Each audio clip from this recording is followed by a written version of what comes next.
Hello, everybody. My name's Mac Ross. I'm the former chair of RRAI, and I'm currently teaching history and sociology at St. Mary's University in Halifax, Nova Scotia. Today, I'm here to briefly chat with you about AI use. It's something we all think about now. I know many teachers, parents, and students worry about it all the time, whether or not they're going to get in trouble for it, how they can use it to improve their work and maybe organize their days. So, hopefully, I can provide a bit of clarity for folks trying to navigate what is still a relatively new technology. Now, the United Nations Educational, Scientific, and Cultural Organization, better known by the acronym UNESCO, explains that artificial intelligence is built from data, hardware, and connectivity, allowing machines to mimic human intelligence, such as perception, problem solving, linguistic interaction, and creativity. But of course, it is not human. And while it can be a useful tool, it does have its limitations, both, I would say, technically and ethically. At high schools, colleges, and universities, we're experiencing a lot of these limitations each and every day. And I think there is a common misconception that teachers and professors are uniformly opposed to students using AI. I don't think that's true. I don't think that's the case across the board. I think we just want people to be diligent about how they use AI, and it's important to keep in mind.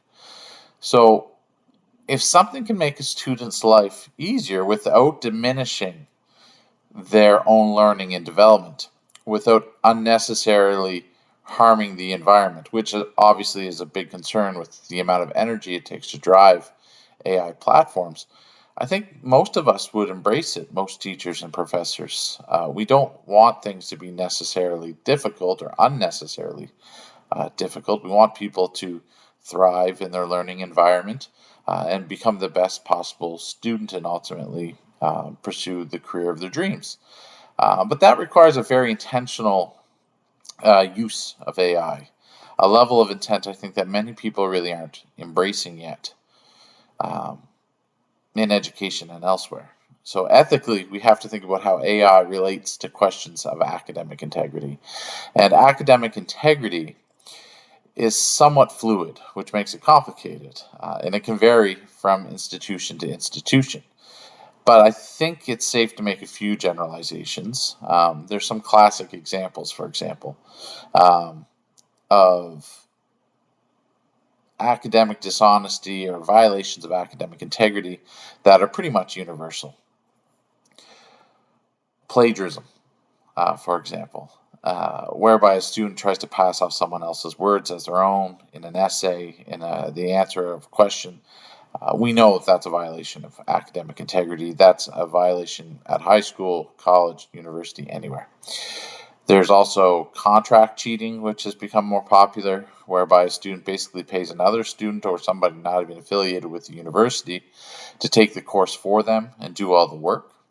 And then there's kind of a middle ground where you pay somebody to write your essays, usually a freelance writer, a researcher, and although you may otherwise be attending class, you're not doing the assignments. So it's harder for the professor to catch on.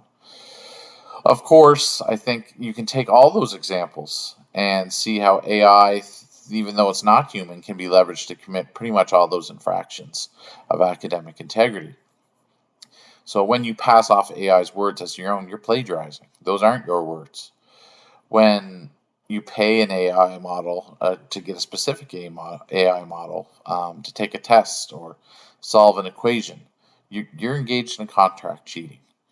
And when you prompt AI to write an essay for you, you're not really writing your own work. You're passing off AI's approximation of human work as your own. And it's important to keep in mind that not all platforms, AI platforms, are created equally.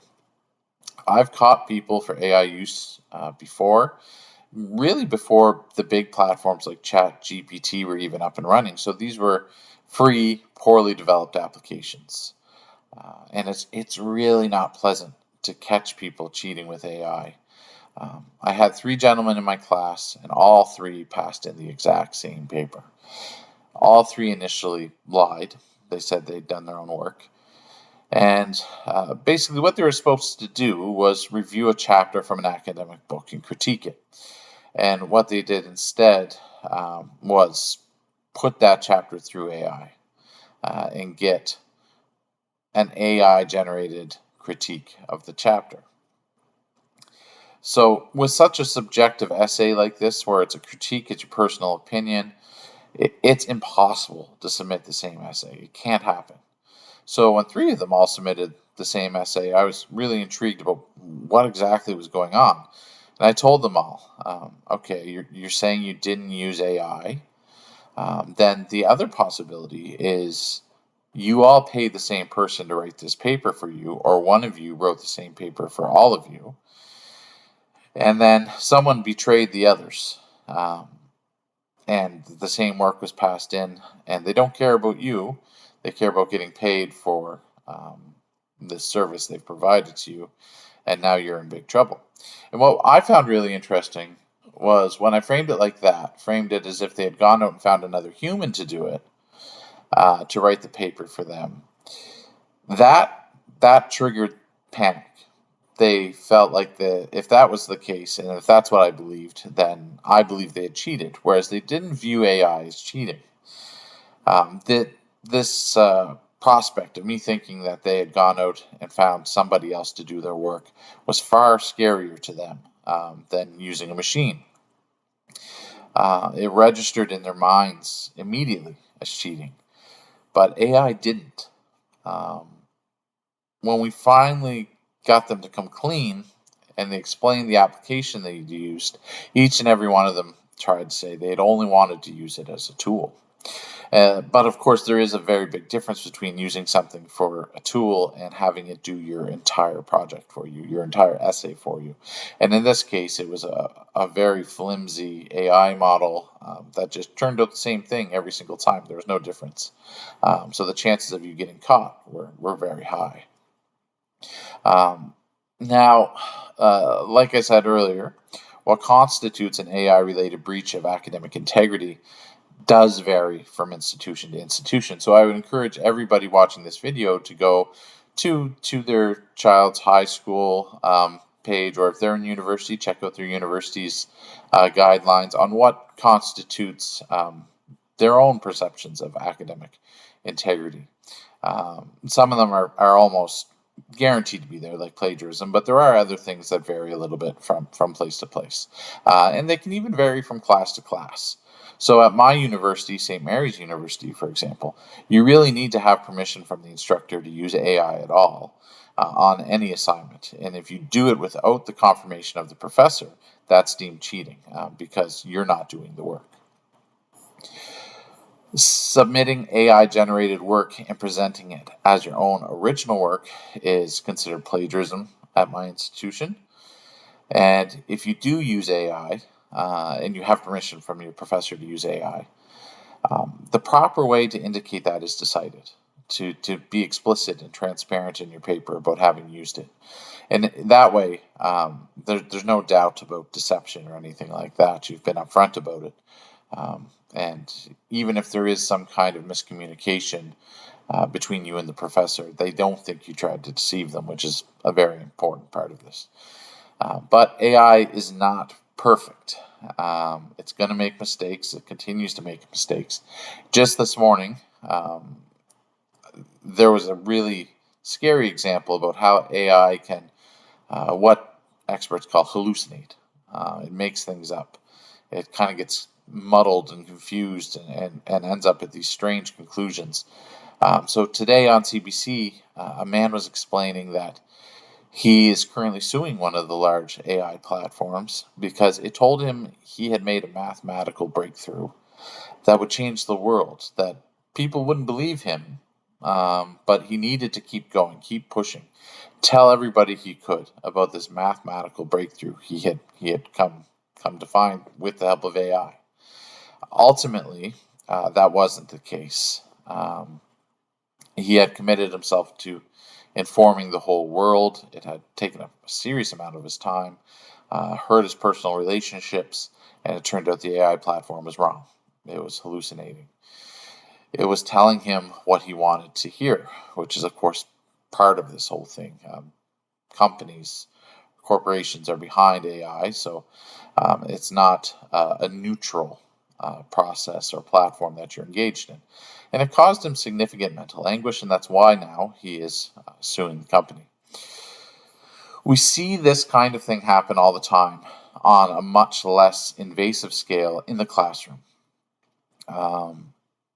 Really all the time, because AI, one of the most frequent sort of hallucinations that will happen is that it will make up sources. AI is only as useful as the prompts you provide it with. So when students tell AI to write a paragraph on a topic and cite it, it will. But you didn't tell AI necessarily to go out and find real sources to cite. You didn't tell it to do research. You just told it to provide a citation, and that's what it did. And that's what it often does. So it will make up citations, which much of the time will look relatively believable and correct. Usually the authors that are there have published in the field or an adjacent field or something that makes it believable. But those papers don't exist. And if your professor is relatively well read in the field, which they should be if they're teaching at the university level, they'll know that. They'll look at that and say, I've never heard of that. That's really strange. Or that person's never really published on that aspect of a topic. And it gets even worse once journals that don't exist start to appear. Books that don't exist get cited. Actually, AI will occasionally cite me as an author on a paper for someone's essay for a paper I've never wrote. And of course, as the author, I would know that. But people don't check over the work. They don't make sure that AI is citing legitimate articles. They just hope that nobody really looks that hard. So when it happens to me and my colleagues, we tell each other, now we're pretty diligent about checking to make sure that the sources being used are actual sources. And that's an easy way to tell if somebody's used AI, if basically the sources are imagined. I want to tell you one more story. Unfortunately, I have a lot of experience with AI lately. It's kind of a silly story, but some students at another university, not the university I'm at right now, but a previous university I worked at, were tasked with interviewing a professor for kind of a journalism class. Any professor. And I assume they ran short on time and were tasked, or sorry, not tasked, but they decided they were going to try to find a professor online that had a significant online footprint. So they had been in the newspapers a lot. They'd done lots of public-facing work. They've done lots of community work. And I'm a professor like that. I do a lot of community work. I'm in the newspapers giving opinions. I do stuff like that. So they found a whole bunch of stuff about me, and then they put it into AI. Instead of asking me directly the research questions, they got AI to try to answer the questions for me. So one of the questions they asked AI was what my dream was as a professor at this institution. And AI obviously combined a few things together. I'm a professor that studies sport, particularly critical issues in sport from historical and sociological perspectives. But I'm also at this institution that has a big football culture. Homecoming is a big deal. So AI concluded that my dream as a professor at this institution was to wave the flag and lead the football team onto the field during homecoming, which might not be a bad guess under normal circumstances. But as it turned out, during that period of time, I was blocked in a grievance with the university. I didn't have a lot of pride in my institution. And as it turned out, my friend was their professor. And so when he saw they had interviewed me, he was quite excited and he was interested to see what I said. And when he saw it, he thought, well, that's really out of character. I find it really strange that Mac would say these things, given his current circumstances at the school. And maybe they would have got away with it if it wasn't for that fact. But in the end, the professor called me. We had a good laugh about it. Um, we talked about how silly the whole thing was, and ultimately the students did admit that they'd done that and used AI. Um, but of course, there are ways that AI can be used as a valuable tool. I've been talking mostly about ways that it infringes on academic integrity, the way that it has technical glitches, which is all true and all important to keep in mind. But by all means, use it to brainstorm, ask it questions. That's what my institution suggests. Bounce ideas off it.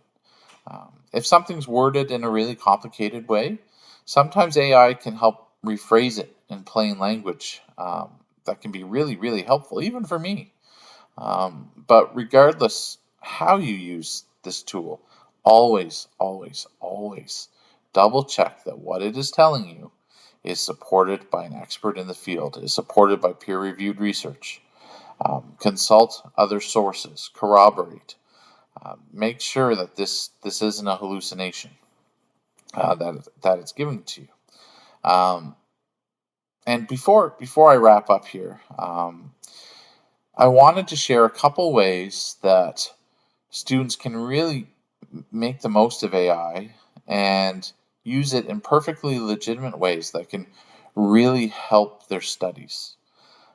One is by using it to help you form a schedule and using it for task management.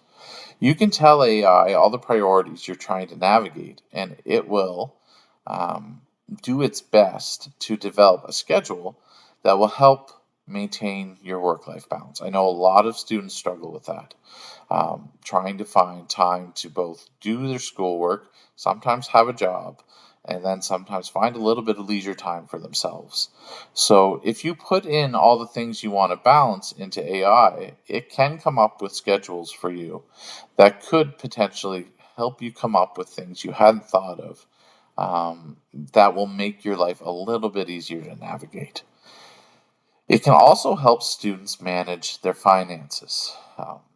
AI can be used, if you give it enough information, to help you come up with a budget. This is where I think AI for students has the most value in these kinds of not writing essays, not necessarily in the classroom, although it does have important functions there, but in helping students to organize themselves, their work lives, their education, their leisure, and on top of things, helping alleviate some of the stress that comes with forces that are related to education, but we often overlook. So things like finances, things like leisure, and making sure that you work those into your life, and navigate them as best as you possibly can, so then you can focus on your education, and you don't have these additional stressors weighing you down, because these do, although they are sort of adjacent to education, nonetheless impact education. That's all I want to say for today. But if you have any questions, please feel free